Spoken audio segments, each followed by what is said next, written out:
Setelah Rasulullah diberikan satu doa, itu menangis sampai matanya bengkak. Kenapa dia menangis? Karena dia mengatakan, setiap malam, setiap siang aku berusaha memasukkan umatmu Muhammad ke dalam neraka. Tapi kenapa Allah kasih doa sependek ini, kemudian dia memberi jaminan.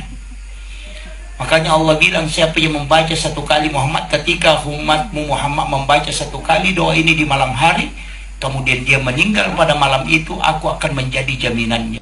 Ngaku bodoh tapi baca ayatnya canggih. Emang begitu orang alim ya. Barakallahu fikum. Afala yatadabbaruna al-Quran. Itu yang menarik. Usia. Jadi setiap manusia itu Allah anugerahkan jasad, ruh, kemudian jiwa yang disebut dengan rahasia, kemudian nafas.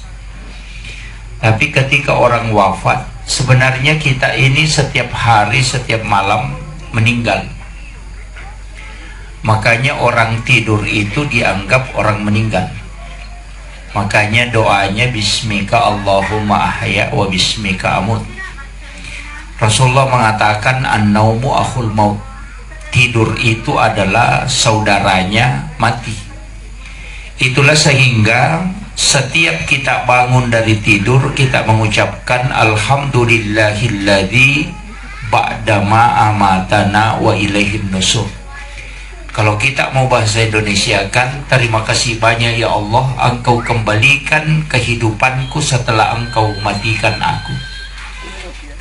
Makanya tidur itu adalah mati. Sehingga kematian pada hakikatnya itu ada tiga.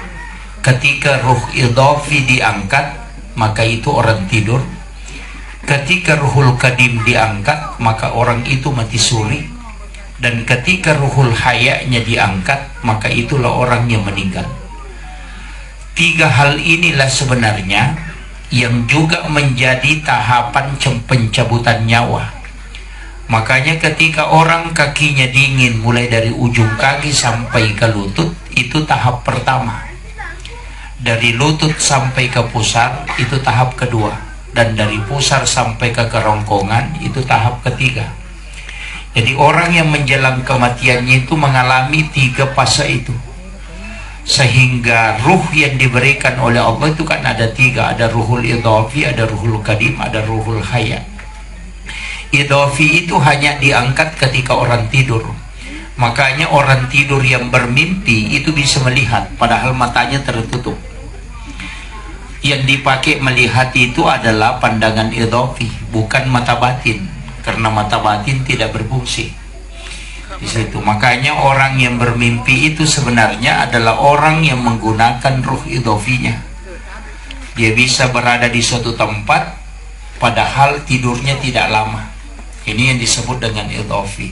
Inilah yang ulama dulu kaji sehingga dia mengatakan kalau istilahnya letuk me menunap pejoka, dia juga pakai bahwa ada istilahnya nikah batin, itu semua yang dipakai. Sebenarnya kita biasa mengalami, kadangkala ada kampung yang kita masuki, biasa kita bilang kayaknya saya pernah ke sini, atau biasa kita mengatakan seakan-akan saya pernah bermimpi melakukan perbuatan ini. Sebenarnya itu adalah idhafi yang sudah sampai ke situ, cuma jasad kita belakangan datang. Cuma hal itu kalau dikaji lebih mendalam itu luar biasa Pak. Ulama-ulama seperti Rutaki Haji Abdul Rahman Ambodali itu tembus ke itu, bahkan melewati dimensi yang lebih tinggi. Kemudian ada namanya qadim. Qadim ini ulama istilahkan sekarang, kalau kita ambil dalam tinjauan sains, yang paling mudah dideteksi, yang paling mudah dipahami adalah video call. Orang video call itu bisa berada di Mekah, dalam waktu yang bersamaan dia bisa berada di sini. Padahal di handphone itu kan tidak ada kabel, tidak ada saluran, tapi kenapa bisa ada suara, ada orang, dan itu nyata.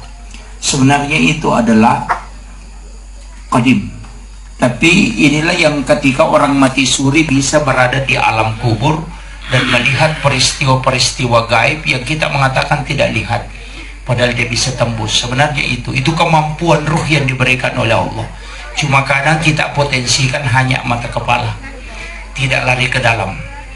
Nah, almarhum ini, saya ingin beritahu bahwa almarhum ini, kalau dalam kaidah agama, orang yang meninggal itu seperti burung di dalam sangkar.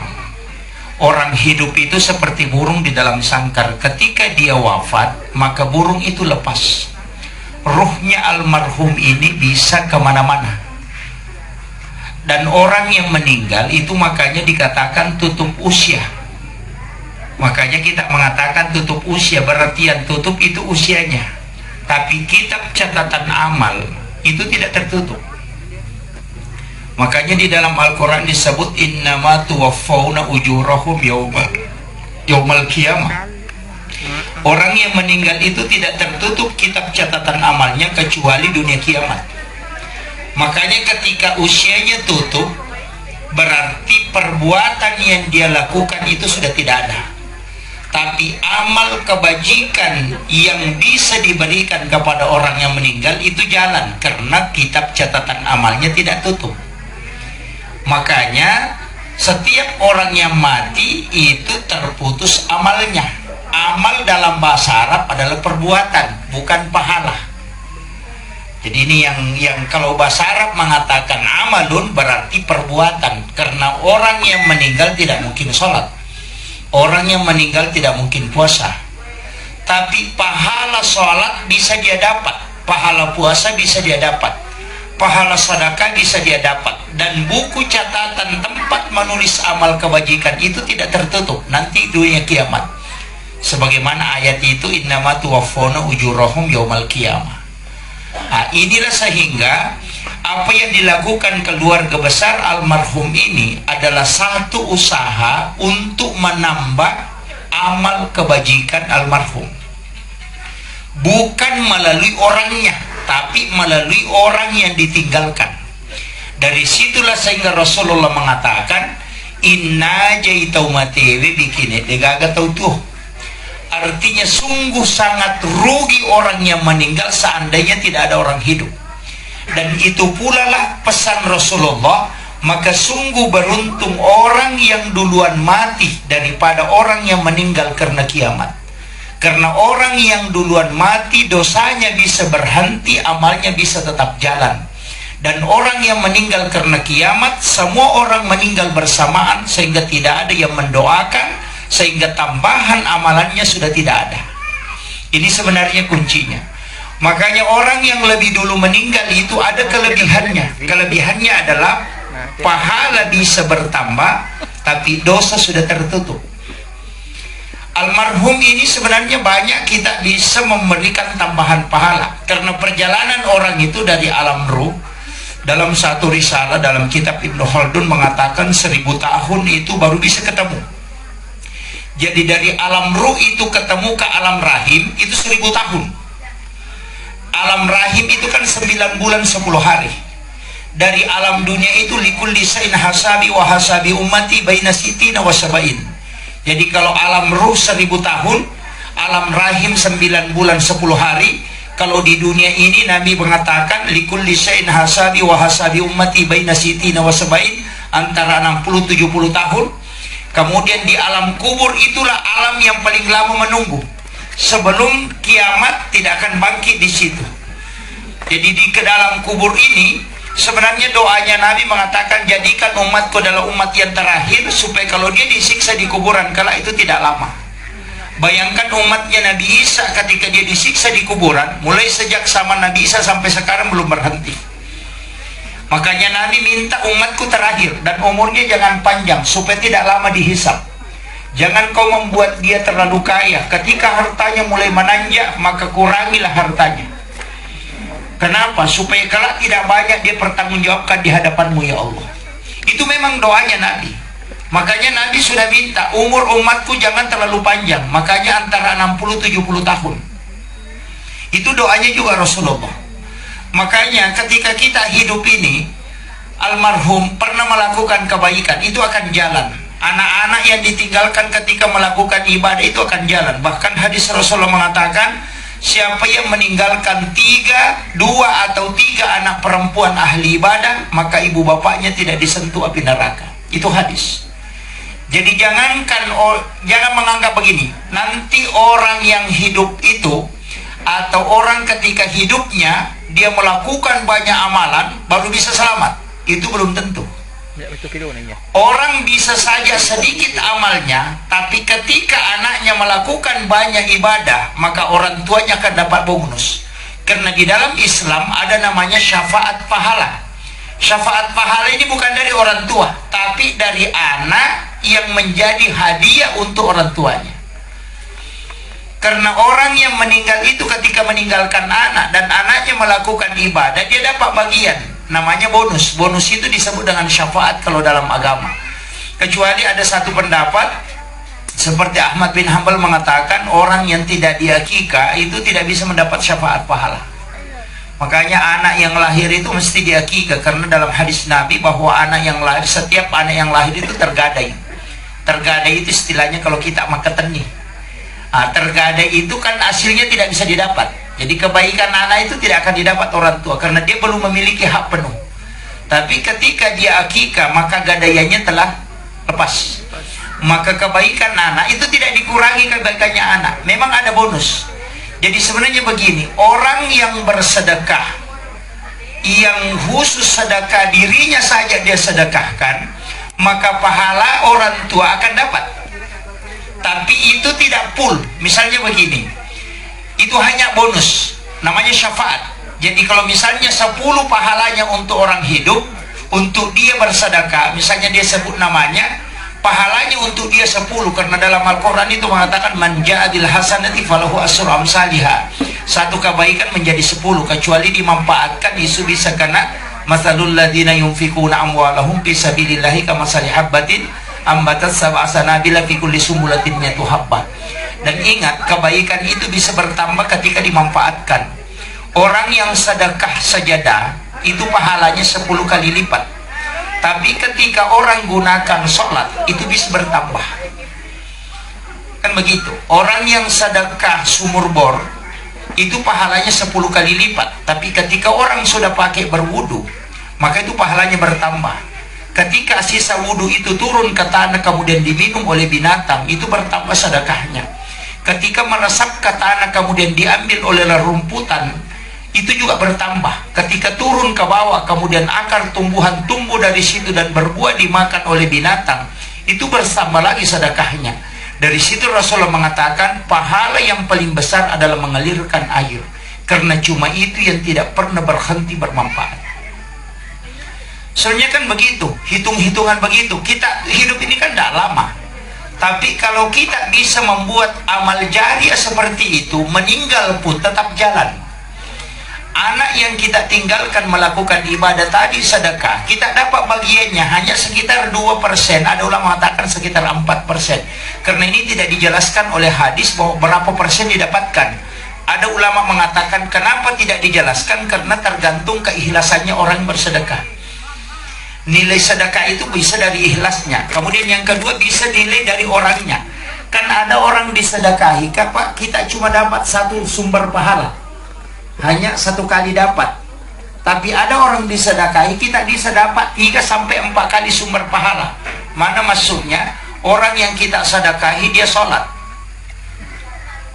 Jadi kita sedekahi pakaian, dia pakai pergi sholat, kita dapat pahalanya. Dia pakai mengaji, kita dapat lagi pahala dari situ. Itu kan selalu jalan. Makanya ulama kita dari dulu mengatakan tidak disebut sekian persen diambil orang tua yang anaknya bersedekah. Makanya ulama kita kadang memutar, dia putar balik, yang masih jarang orang lakukan sekarang. Kau bersedekah jangan untukmu, tapi untuk orang tuamu. Ini yang biasa kan kita dengar di masjid itu, almarhum ini sekian. Biasa kan kita, almarhum Haji Anu 100.000, almarhum ini sekian. Sebenarnya orang Arab itu sudah pakai, dan di masa Nabi itu kan sudah berlaku. Jadi caranya begini, kita sedekahkan orang tua. Misalnya kita untuk almarhum Haji Sofyan 100.000, yang bersedekah itu anaknya, cuma dia atas namakan untuk almarhum. maka pahala 100.000 itu didapatkan orang tuanya full, bukan bonus yang dia dapat, full. Anaknya dapat 2 pahala. Pahala pertama adalah pahala karena dia mensedekahkan orang tuanya, dia juga dapat full 10. Yang kedua, dia dapat pahala birrul walidain, berbuat baik kepada kedua orang tuanya, sehingga mensedekahkan orang tua dengan atas namanya atau diniatkan untuk orang tua yang sudah meninggal, itu pahalanya sebenarnya 4 unsurnya. Orang tua dapat full, kita anaknya dapat 2 sumber pahala.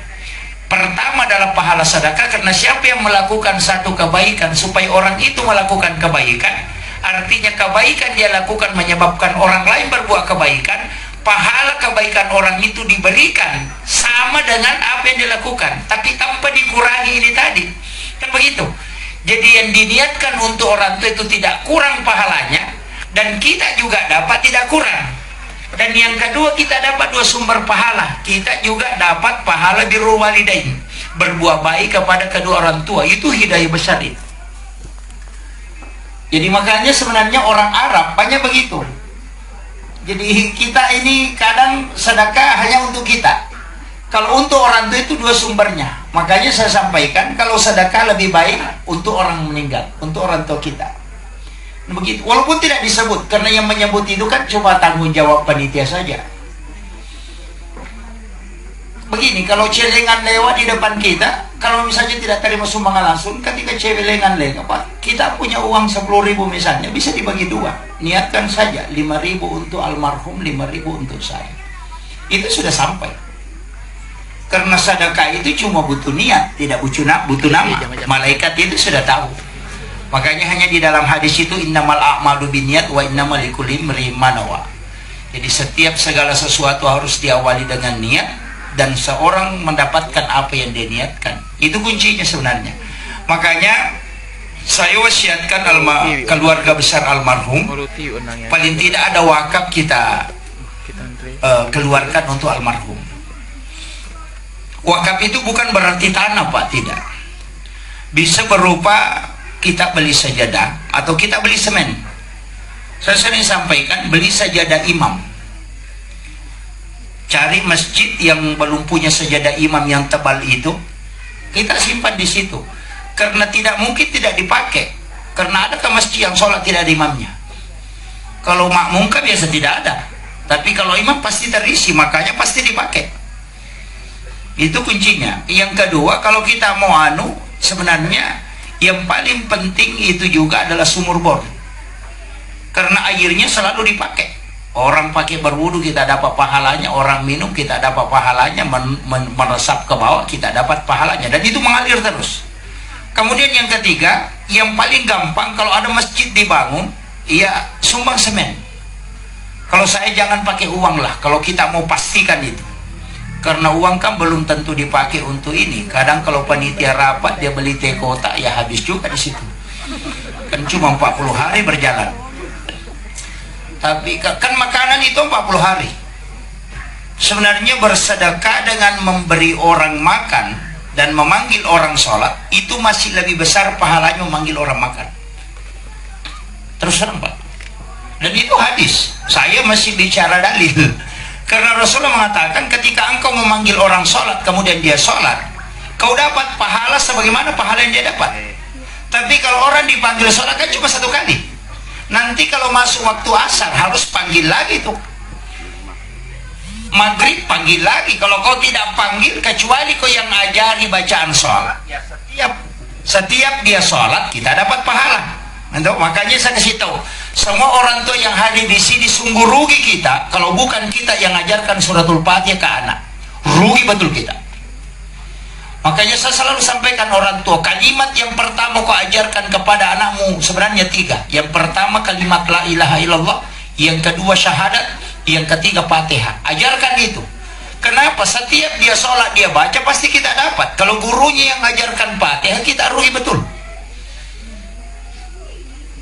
Begitu, makanya anak kita dari kecil ajarkan baca suratul Fatihah, walaupun belum benar, walaupun tajwidnya belum bagus. Nanti talaki ke gurunya, mencari guru yang bagus tajwidnya, bagus fasahanya, baru dia belajar. Tapi paling tidak kita yang menyebabkan pertama dia hafal itu syahadat la ilaha illallah dengan suratul Fatihah. Nanti kalau dia sholat, kan setiap sholat itu pasti dia baca itu. Ini kan rugi betul kita kalau bukan kita yang ngajarkan. Masa anak kita tidak bisa ajarkan itu? Ini yang paling gampang, Pak. Jadi supaya dapat pahala terus jalan. Setiap dia sholat minimal kan 17 kali dia baca suratul Fatihah. Belum kalau mau tidur, belum ini. Apalagi basmalah. Apalagi basmalah kalau diajarkan dari basmalah, dia tahu setiap aktivitas dari awal basmalah. Itu sebenarnya orang tua harus ambil itu. Jangan orang lain yang ngajarkan anak kita.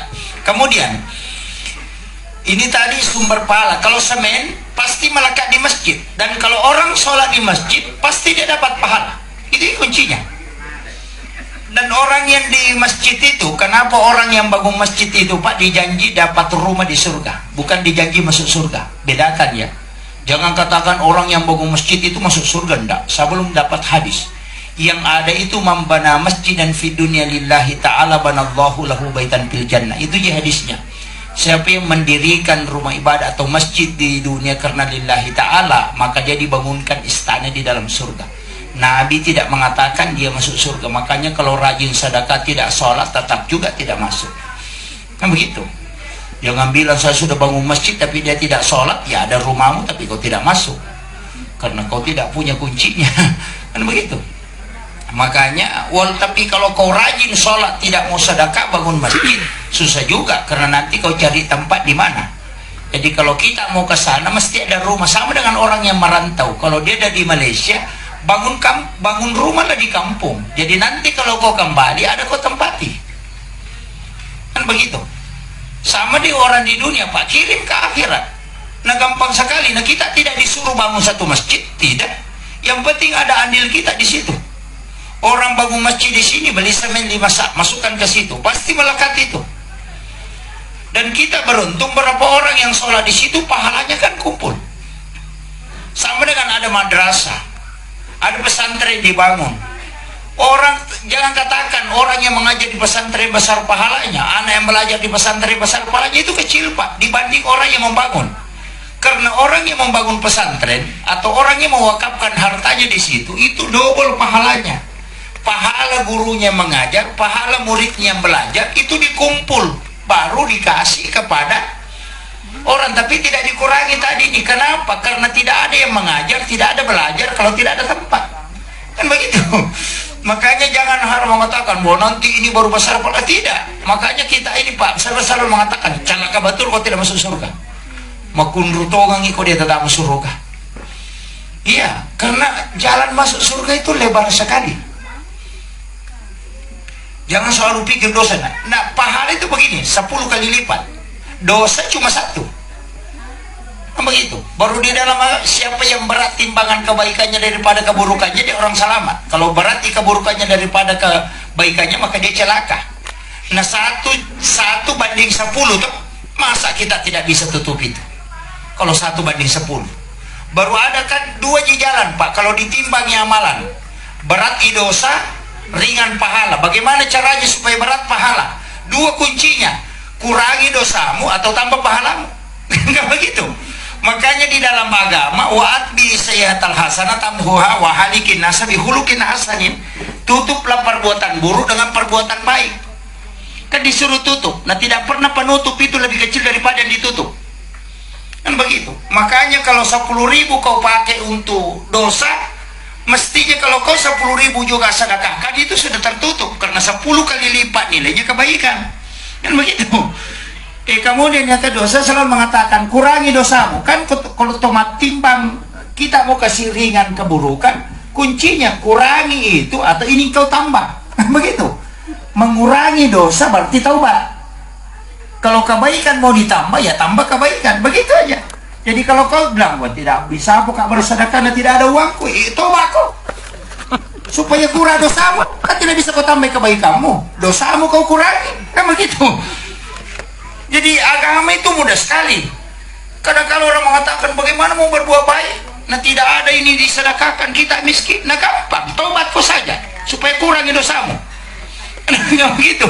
Jadi itu tidak, saya pernah katakan begini, saya sering mengatakan kalau cara Pak ini tahu pun rutongan ikut dia tetap surga. Iya, saya itu punya masak dari Gorontalo jalur mudah masuk surga. Kenapa? Karena Nabi sudah sampaikan. Bahkan ada doa-doa diajarkan Nabi itu luar biasa. Sampai iblis itu menangis, Pak, matanya bengkak. Tidak pernah iblis itu menangis sampai matanya bengkak. Nabi Adam saja dikasih masuk neraka, Allah saja tetapkan dia bahwa kau penghuni neraka. Ketika kepada iblis, Azazil itu, dia tidak menangis. Dia tidak menangis. Bayangkan iblis itu sudah Allah mengatakan kau dilaknat dan kau masuk neraka kekal di dalamnya.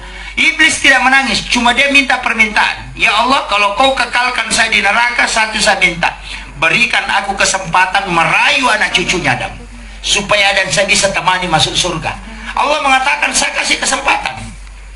Itu masih diterima tobatnya, Pak, atau masih diterima permintaannya. Saya mengatakan begini, Allah saja sudah laknat iblis, baru-baru dilaknat, dia minta permintaan, dikasih lagi. Gitu cuma. Jadi makanya orang yang baru-baru melakukan dosa, kalau dia meminta kepada Allah pasti dikasih. Iblis saja yang dilaknat, Pak, dikasih, apalagi kita. Coba, makanya jangan takut minta kepada Allah. Kemudian ketika saat iblis itu minta dan dikasih, tidak pernah menangis dia. Tapi setelah Rasulullah diberikan satu doa, itu menangis sampai matanya bengkak. Kenapa dia menangis? Karena dia mengatakan, setiap malam, setiap siang aku berusaha memasukkan umatmu Muhammad ke dalam neraka. Tapi kenapa Allah kasih doa sependek ini, kemudian dia memberi jaminan. Makanya Allah bilang, siapa yang membaca satu kali Muhammad, ketika umatmu Muhammad membaca satu kali doa ini di malam hari, kemudian dia meninggal pada malam itu, aku akan menjadi jaminannya, dia akan masuk surga. Ketika dia baca satu kali di siang hari, kemudian dia meninggal pada siang itu, maka aku akan menjadi jaminannya. Kalau Allah sudah menjadi jaminan, itu pasti, Pak. Cuma Allah tidak bilang dia langsung masuk surga, dia cuma bilang aku menjadi jaminannya. Kalau langsung itu, Pak, tidak diperiksa, PAP namanya.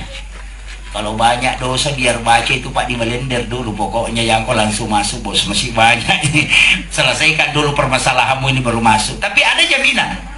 Doanya pendek, Allahumma anta rabbi la ilaha illa anta khalaqtani wa ana abduka wa la adika wa wadika mastata'tu a'udzubika min syarri ma sana'tu abu'u laka bi ni'matika alayya wa abu'u laka bi dhanbi faghfirli fa innahu la yaghfiru dzunuba illa anta.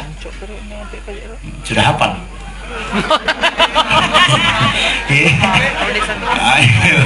Panjang ya. Itu doa sebenarnya pendek sekali tuh, Pak. Hanya 2 baris. Allahumma anta rabbi la ilaha illa anta khalaqtani wa ana abduka wa la adika wa wadika mastata'tu a'udzubika min syarri ma sana'tu abu'u laka bi ni'matika alayya wa abu'u laka bi dhanbi faghfirli fa innahu la yaghfiru dzunuba illa anta.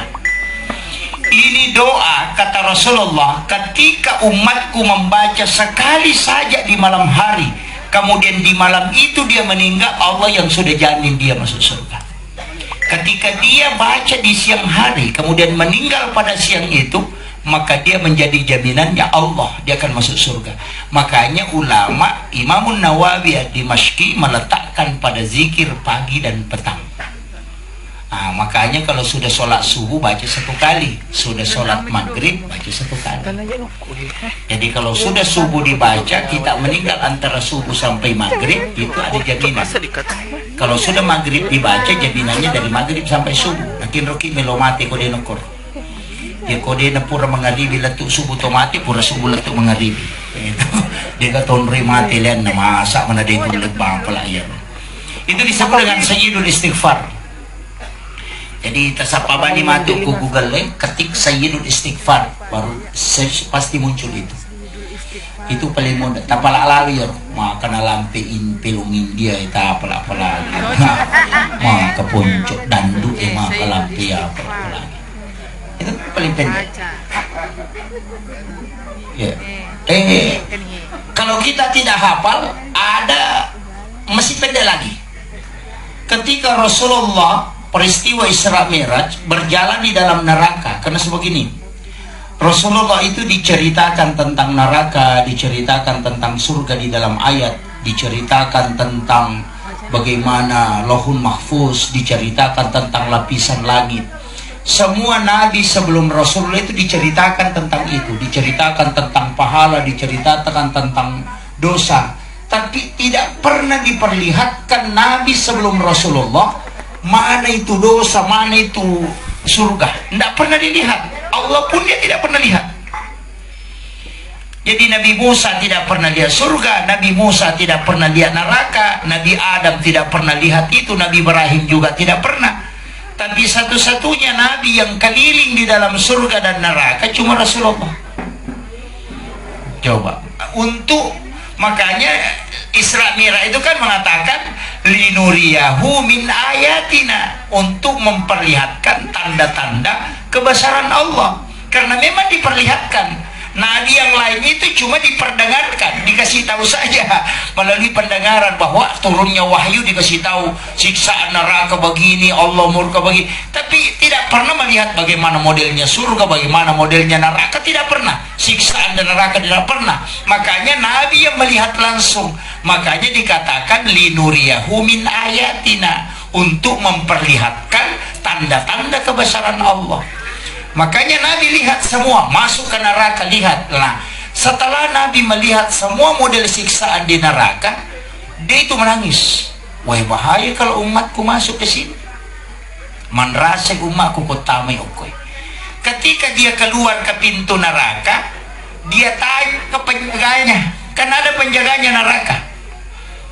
Malik, malaikat Malik itu, yaitu surga, malaikat Ridwan. Dia tanya ke malaikat Malik, adakah yang bisa dibaca umatku sehingga tidak masuk ke sini, Malik? Dia bilang, tanya ke neraka. Jadi neraka ditanya, neraka bilang, ada Muhammad. Ketika umatmu membaca Allahumma ajirni minan nar salasa marrat, maka aku menutup pintuku sehingga dia tidak masuk. Coba. Ini yang paling mudah, Pak. Makanya orang yang sudah sholat itu kan membaca Allahumma ajirna minan nar, Allahumma ajirna minan nar, Allahumma ajirna minan nar.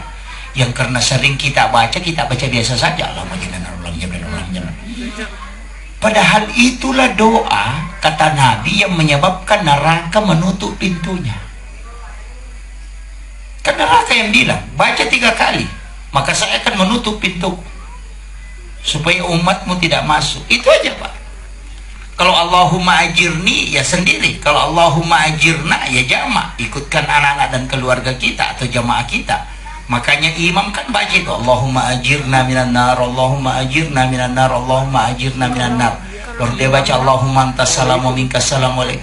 Cuma kali assalamualaikum, assalamualaikum, langsung lompat keluar. Iya. Padahal itu penting, Pak. Dia memang bukan salat, tapi besar pengaruhnya terhadap sholat, Pak. Itu luar biasa itu. Makanya baca saja itu, Pak. Allahumma ajirna minan nar, Allahumma ajirna minan nar, Allahumma ajirna. Ya hati, Ki. Saya betul salah baca, Ki.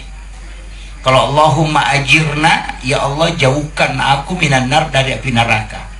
Kalau Allahumma dahilna minan nar, ya Allah masukkan saya ke dalam neraka. Itu hati-hati. Nanti salah baca. Bagus tempatnya itu. Iya. Jadi ini kuncinya. Makanya saya wasiatkan kepada keluarga besar almarhum, usahakan yang pertama kita lakukan seperti ini sebenarnya. Ada makanan kita hidangkan, siapkan, itu diniatkan untuk almarhum. Pahalanya.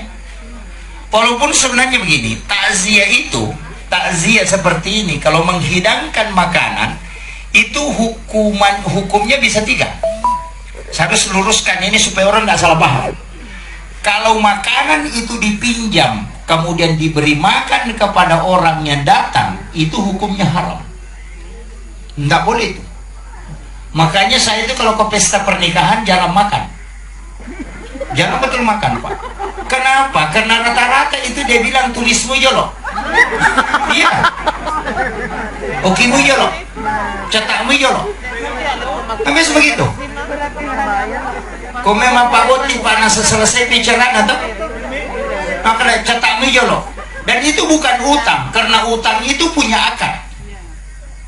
Makanya mestinya kita mengatakan, tuliskan saya, ini pengambilan saya, tuliskan, nanti acara saya tanggal 17, nanti saya bayar tanggal 20. Itu baru utang. Itu halal dimakan. Tapi pemakan dicatamu ijolo, karena itu tidak ada akad, maka dia tidak memiliki akad utang piutang. Dan ini subhat sekali. Makanya ulama kita itu wanti-wanti itu. Itu bahaya, Pak. Ini perempuan yang kena banyak. Iya, saya harus kasih tahu. Iya. Kamakadami cetami jolo. Yang paling parah itu, Pak, kalau ulama sufi, sehingga di warung saja itu dia tidak akan makan kecuali dia bayar. Jadi sebelum dia makan dia harus bayar. Karena dia mengatakan kalau kau nanti selesai makan baru bayar, tidak ada bedanya kau ambil mangganya orang, nanti kau sudah makan baru kau minta. Itu kan sama. Kedudukan hukumnya kan sama. Makanya di KFC itu kita bayar dulu baru makan. Yahudi itu punya syariat mutlak. Iya, di KFC kan orang tidak boleh makan kalau tidak bayar. Kita nanti kenyang baru tanya berapa, Mas. Nah, itu jadi masalah. Iya. Jadi hukum fikih itu kan juga kadang jadi masalah kalau karena kita anggap biasa toh.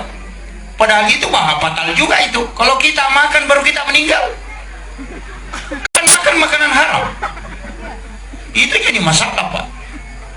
Itu fatal sekali tuh. Nah, kemudian makanya ulama sufi itu tidak anggap biasa hal itu. Kalau kita kan enggak, nah kan di sini ada jiwa penjualnya.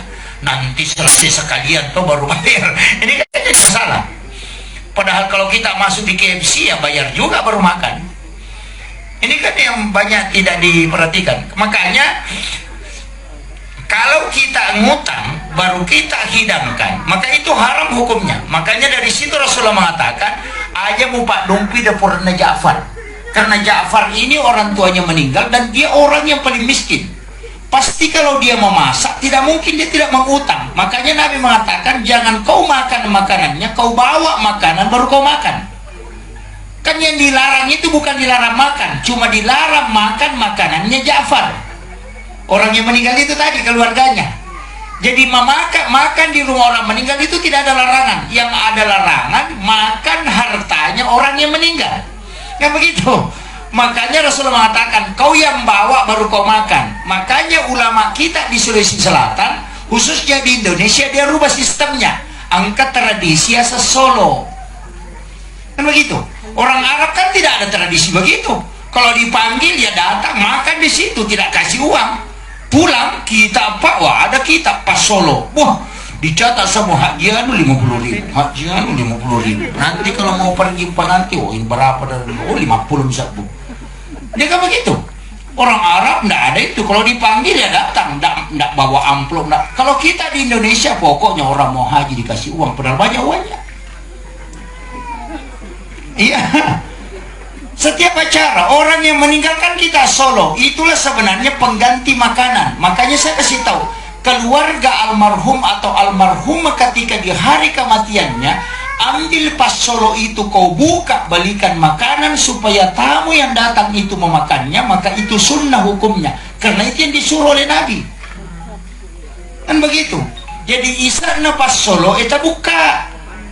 Taliangi Andre itu juga yang disiapkan untuk hidangan-hidangan selanjutnya. Supaya apa? Itu sunnah hukumnya. Karena itu harta mutlak almarhum. Karena kita bawa itu karena almarhumnya. Ini yang betul diluruskan, Pak. Kadang orang mengatakan haram makan di rumah orang meninggal. Pak ceramah bilang, padahal ustaznya selesai ceramah dikasih amplop, diambil juga, Pak. Itu jadi masalah. Kan begitu.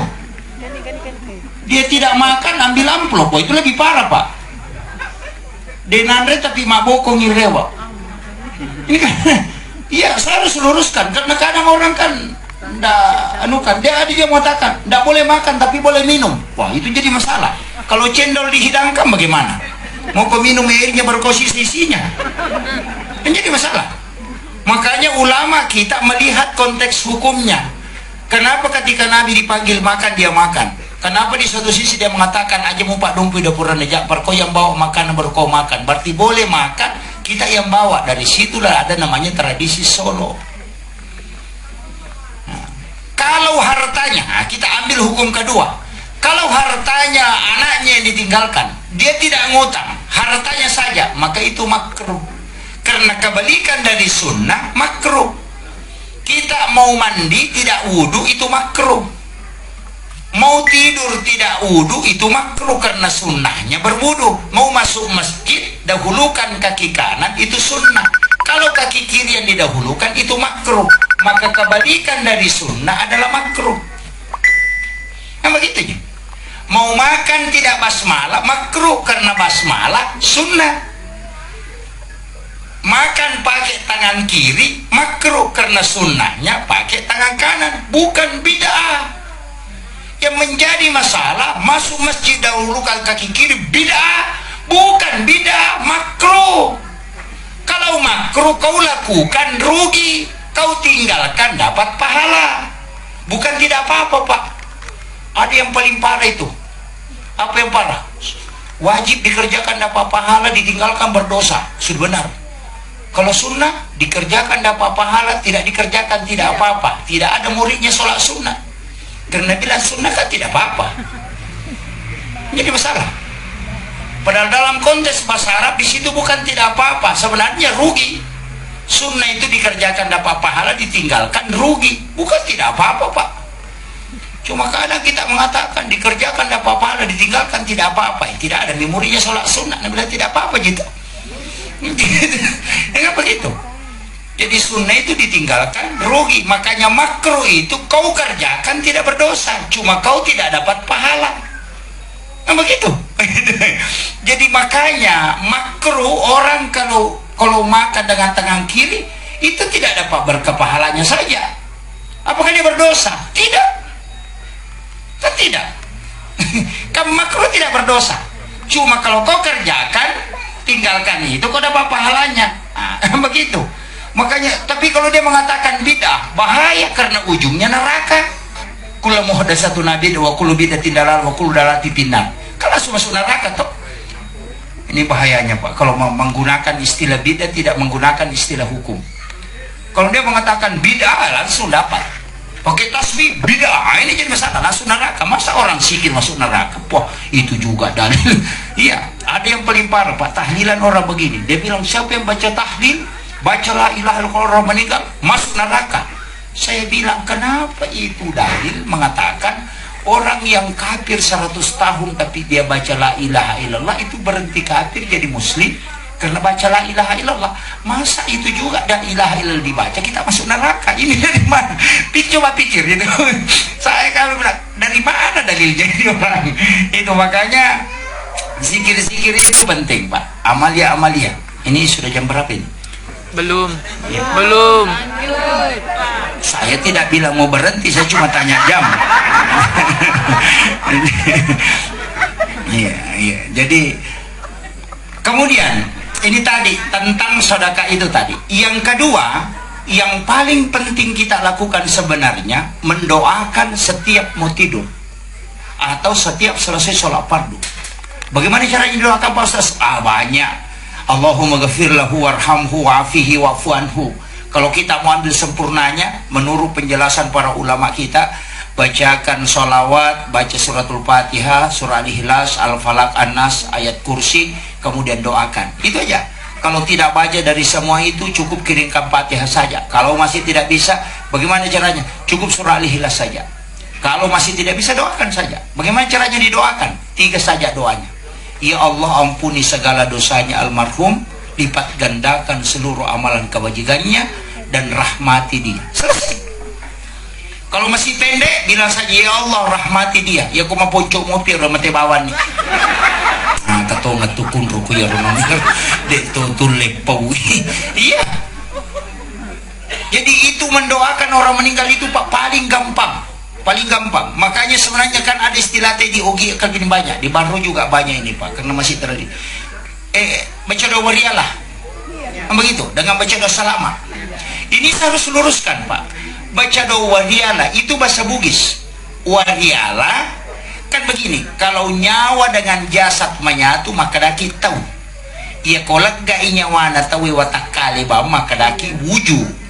ia konyawana bawa ruh na tawe makadaki wariala. Makanya baca doa wariala arti doa kepada ruhnya orang meninggal, bukan jasadnya.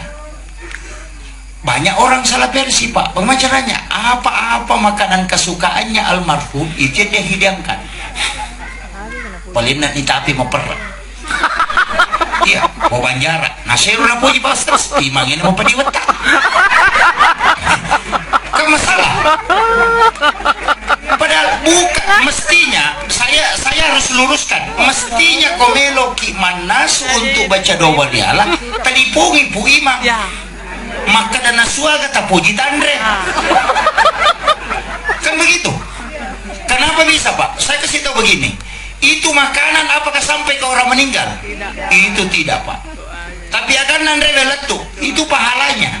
Bagaimana caranya? Suruh Pak Imam makan. Kan sampai nih. Karena pahala yang memberi makan kepada orang itu 40 hari tidak habis di perut. Itulah yang mendoakan malaikat rahmat. Kan begitu, Ji. Makanya doanya itu kan nomor 2, Pak. Yang paling pertama, makanya ulama kita dulu mengatakan hidangkan makanan, kau suruh berdoa. Kalau doanya tidak diterima, kau berharap di makanannya. Kan begitu, kan tidak selamanya doa diterima. Kau mau pakai wangi si babini dan apa lo mau baca doa? Nah kan, kira mau rosoko gendo pada sakit utara tala, pakai wangi. Nah mau kau batin milodo tidak akan diterima doanya. Bagaimana caranya? Suruh dia makan, karena makanan pasti sampai. Makanya itulah sehingga kalau dia baca doa, nah doanya tidak sampai, kita berharap di makanan yang dia makan. Jadi orang yang meninggal itu butuh doanya. Kalau doanya Pak Imam terhalang, maka nanti dari sisi makanan, malaikat rahmat yang berdoa. Dari situ kuncinya, Pak. Itu simpel sekali. Cuma kadang-kala juga kita nasang, dia kasihnya ledupa. Bilang, dia naletu kau dia dipatu dupa. Masalahnya dupa ini kan sunnah. Sunnah. Rasulullah mengatakan dupa, menyalakan dupa itu adalah sunnah. Kenapa? Karena harum-harumannya itu disukai oleh malaikat. Wewangiannya. Bukan asapnya, Pak. Kalau asapnya kasih sampai gampang, motor Pixar saja digas di depan pintu itu sudah sampai ini. Iya, bukan. Karena harumnya dupa sehingga itu mendatangkan malaikat. Karena malaikat suka yang harum-haruman. Makanya orang yang ke masjid itu disuruh gunakan parfum untuk laki-laki, kalau perempuan tidak. Kan begitu, supaya malaikat mendoakan. Kan itu aja kuncinya. Tapi karena dukun yang ambil, dia bilang asapnya. Begitu terus. Nah semua dia nalat tuh kok dia nak ada rumpu. Nah ini jadi masalah. Saya kadang gitu. Saya bilang masalah memang apa agama tak sama aja dulu. Sok kopetan rubah toh. Ada hitam, ada putih, ada kuning, ada merah. Itu kan simbol penciptaan. Dari unsur api merah, unsur angin kuning, unsur air putih, unsur tanah hitam. Dari yang api itu kan berdiri, huruf alif simbolnya, angin itu ruku, kemudian tanah itu sujud, tanah itu duduk, simbolnya alif, ha, mim, dal, tulisannya Ahmad. Makanya dia mengatakan dari Nur Muhammad. Unsur ciptaan kita dari Nur Muhammad, sholat dari Nur Muhammad. Maka unsur yang 4 warna ini dari Nur Muhammad. Itu jadi dia pakai, tapi nalai sanre nampak bentuk turue, nasoro no saloe, macam musyrik. Nah jadi masalah. Yang awalnya dikendalikan oleh ustaz meluruskan, tapi ulama, tapi lama kelamaan dukung yang ngambil, sudah berubah jadi musyrik. Kan begitu. Makanya bahaya kami itu, Pak, kalau bukan ahlinya yang setir. Begitu. Makanya zikir juga itu bahaya, banyak zikir-zikir masalah. Kemudian saya kasih tahu tadi, kirimkan. Tapi ada yang paling gampang. Yang paling gampang sebenarnya langsung itu ziarah makam. Cuma kalau kita mau ruhnya ada pada saat kita ziarahi, datangi di malam Jumat. Itu kuncinya. Iya. Coba kita buka dalil, Pak. Saya ini bicara hadis, bukan bicara. Cuma saya tidak bacakan hadisnya terlalu panjang, bla bla bla. Enggak. Rasulullah itu setiap malam Jumat itu datang ke pekuburan Baki.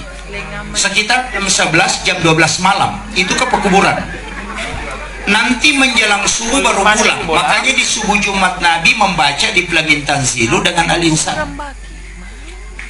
Dan memang Rasulullah mengatakan setiap malam Jumat ruhnya orang muslim yang telah meninggal dikembalikan oleh Allah ke kuburnya.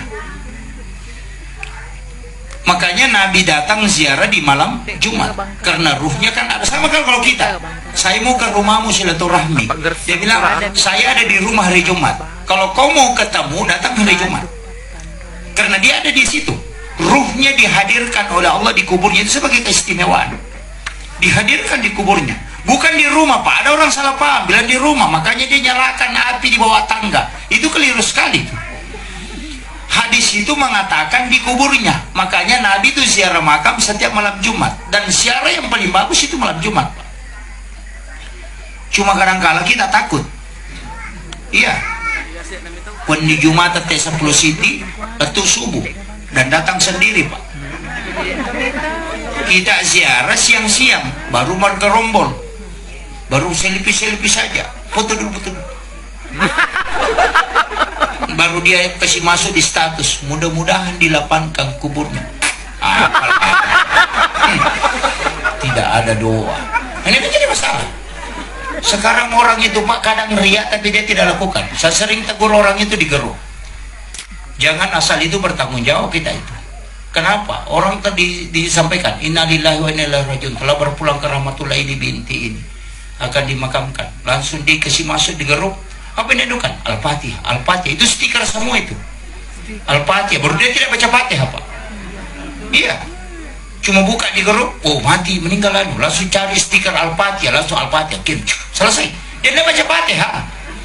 Iya. Mestinya ketika mendengar informasi begitu langsung baca suratul Fatihah. Setelah itu baru kau mau kirim di situ tidak masalah. Kalau kirim Al-Fatihah, baru tidak pernah baca Fatihah, itu jadi masalah. Nanti dari kemudian itu cuma gambar lewat Fatihah. Mana pahalanya? Tidak ada. Itu stiker juga itu. Iya. Dan sekarang banyak imam juga terpengaruh ke situ. Oh, dia Al-Fatihah. Bagaimana sih? Baca Fatihah, Al-Fatihah, amin. Ternyata dia juga pakai gambar itu. Dia cuma bayangkan gambar Fatihah selesai. Ini jadi masalah nih. Ini makanya tapi jangan tersinggung ya. Yang paling susah bicara itu ustaz sama imam. Jadi ini hal-hal sederhana sebenarnya, Pak. Kemudian saya kan sering menyampaikan beberapa hal yang sangat penting. Kalau ada keluarga kita meninggal sebenarnya, Pak, banyak cara menyelamatkan mereka itu bukan dari dia. Jadi ada orang itu selamat bukan karena amalannya. Tadi anak yang ditinggalkan, siapa meninggalkan 2 atau 3 anak perempuan itu dijamin ahli surga. Dan itu tidak disentuh api neraka. Nabi mengatakan, jangankan disentuh, diperlihatkan api neraka itu tidak. Itu anak perempuan. Makanya Nabi kan minta, ya Allah perbanyaklah keturunan umatku adalah perempuan. Sekarang kan sudah terbukti, Pak, 1:7 toh. Tapi ada bahayanya juga. Banyak perempuan tidak dapat bagian. Karena 1 laki-laki 7 perempuan. Itu bayangkan, Pak. Makanya sekarang banyak pencuri laki-laki gara-gara itu. Iya. Makanya hati-hati, Bu, jaga baik-baik suami tak. Karena sekarang banyak pencuri suami. Dulu itu kan dicuri kan cuma sandal, cuma emas. Sekarang suami banyak dicuri. Kenapa? Karena 1:7. Betul, Pak. Masalahnya kalau anak gadis itu tidak masalah, yang karena istilahnya masih tabu. Tapi kalau yang sudah menikah yang bahaya. Apalagi laki-laki yang suka bulak-bulak matanya itu apa itu jadi masalah. Aja 10, wah, astagfirullah kalau. Iya, jadi memang makanya dalam agama itu meminta menundukkan pada siapapun itu tundukkan pada. Nabi minta memang perbanyak perempuan. Kenapa? Supaya umatku bisa selamat. Makanya Anda punya 2 anak perempuan, kalau dia ahli ibadah itu Bapak punya jaminan itu. Punya jaminan. Makanya saya dikasih tahu sama guru dulu, kalau kau sudah menikah, nak, usahakan anak pertama perempuan, anak kedua perempuan. Saya bilang insya Allah Pak Kiai. Yang penting diajarkan. Dan saya diajarkan sama guru, anak perempuan itu nak tinggal pada hubungan saja. Sebelum berhubungan tes napasmu. Kalau napas kanan yang kuat, kau berhubungan itu laki-laki. Kalau kiri yang kuat itu pasti perempuan. Dan saya buktikan itu Pak, anak pertama perempuan, anak kedua perempuan. Dan guru tak bilang, dan dia mengatakan, jangan akui saya sebagai gurumu kalau kau tidak buktikan. Jadi kalau mau bikin anak laki-laki, anak perempuan itu gampang sekali. Sebenarnya tesnya cuma di napas. Kapan napas kanan kuat, kemudian kita berhubungan, kemudian tinggal, itu laki-laki tuh. Kalau kiri yang kuat itu perempuan. Itu tidak akan bohong itu. Ulama kita dari dulu sudah pakai, ulama hikmah itu sudah pakai. Cuma anak belakangan kan tidak tahu itu. Padahal hubungan itu luar biasa Pak. Kajian-kajian dalam agama itu luar biasa. Orang yang berhubungan dalam keadaan ngantuk, pasti anaknya itu sampai 7 tahun tidak bisa bicara. Itu. Dan itulah dikaotis. Iya. Itu bahayanya. Kenapa Rasulullah mengatakan setiap mau berhubungan seakan berwudu. Karena hanya wudu yang bisa menstabilkan orang. Makanya disunahkan. Karena orang yang ngantuk sekali, dan pasti yang ngantuk itu pasti perempuan. Dan lihat anaknya itu lari kaotis. Jangan mengatakan karena apa anakku pasal tidak bisa bicara sudah 5 tahun, itu pasti ngantuk pada saat berhubungan. Iya, itu dipastikan. Kemudian yang kedua, jangan coba-coba berhubungan kalau sudah bermimpi. Bermimpi berhubungan badan, kemudian bangun berhubungan secara nyata. Itu ada di bukunya Bapak Profesor Dr. Dadang Hawadis dalam psikoterapi Al-Quran. Siapa yang berhubungan karena sudah bermimpi dan menyebabkan istrinya hamil, itu dipastikan epilepsi, kena penyakit ayam. Dari situ sumbernya. Dan itu sudah diteliti Pak. Dan Nabi memang melarang. Siapa yang berhubungan pada saat lapar sekali, pasti anaknya itu tidak sehat. Artinya lemah fisik. Kalau dia kenyang sekali, itu anak kita bodoh. Itu bahayanya. Makanya hubungan itu kan ditentukan sebenarnya. Cuma kadang kita menganggap biasa, karena kajian itu jarang orang mau bahas. Iya, padahal ilmu tentang itu Pak luar biasa. Itu sudah sempurna betul dalam agama. Sampai-sampai Rasulullah mengatakan ketika engkau ingin masuk ke dalam kamar ibu bapakmu di siang hari, ketuk pintunya. Itu isyarat yang jarang orang tangkap.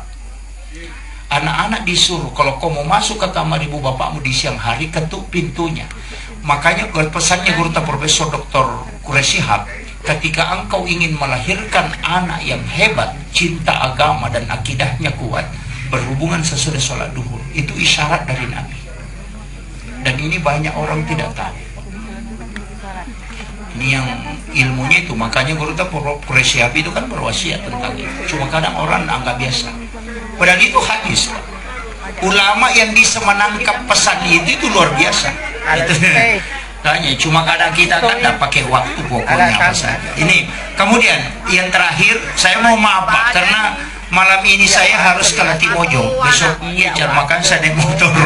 Saya dari Bone mau kemudian ke sini, kemudian kembali ke Latimojong. Jadi saya hanya pesankan kepada keluarga besar almarhum, termasuk istri almarhum, saya selalu sampaikan ada 2 ayat jangan tinggalkan. 1 surah ya. Yang pertama surah Al-Kautsar. Ketika sholat sunat, perbanyak membaca itu. Sholat fardu juga bisa. Ulang-ulang sampai surah itu sampai 15 kali. Karena orang yang diberikan kegundahan, orang yang diberikan kesedihan yang kuat, kemudian membaca surah ini itu akan dikuatkan kalbunya. Rasulullah ketika anaknya meninggal, itu Ibrahim, anak laki-laki masih kecil sekali, Rasul itu menangis sampai jenggotnya dan surbannya itu basah.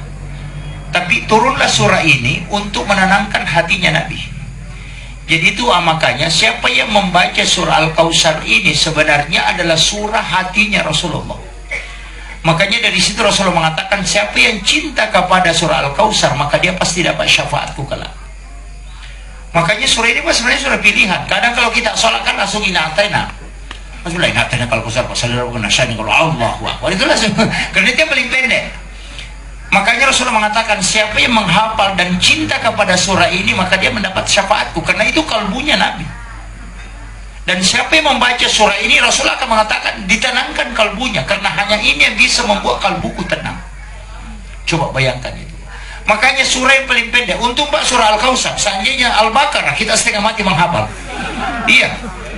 Saya mengatakan kalau mau dapat syafaat Nabi, gampang sekali. Hafal inna atainakal kautsar. Makanya ini kan surah dipakai di segala pokoknya, di mana-mana kita pakai. Anak-anak yang nakal atau bangun tengah malam menangis itu kan juga dibacakan. dibacakan di telapak tangan, kemudian ditiupkan, kemudian diletakkan di dadanya. Ada orang yang temperamennya tinggi, emosinya tinggi, kalau ditegur selalu marah-marah. Pada saat dia tidur, bacakan surah ini 3 kali atau 7 kali, tiupkan ke tangan, baru letakkan di dadanya. Insya Allah itu akan berubah.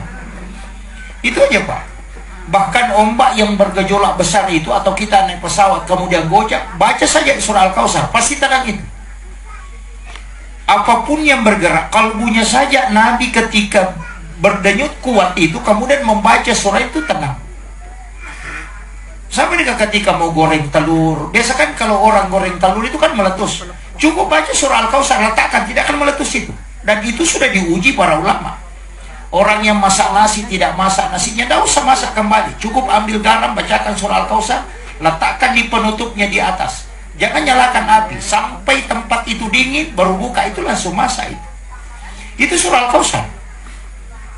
Anak-anak yang tidak mau tenang itu kan dibacakan. Orang yang sering mimpi buruk, cukup baca ke air 7 kali, kemudian minum, insya Allah berhenti itu. Itu kan kuncinya. Makanya surah Al-Kautsar ini adalah surah yang memang banyak sekali manfaatnya Pak Bu.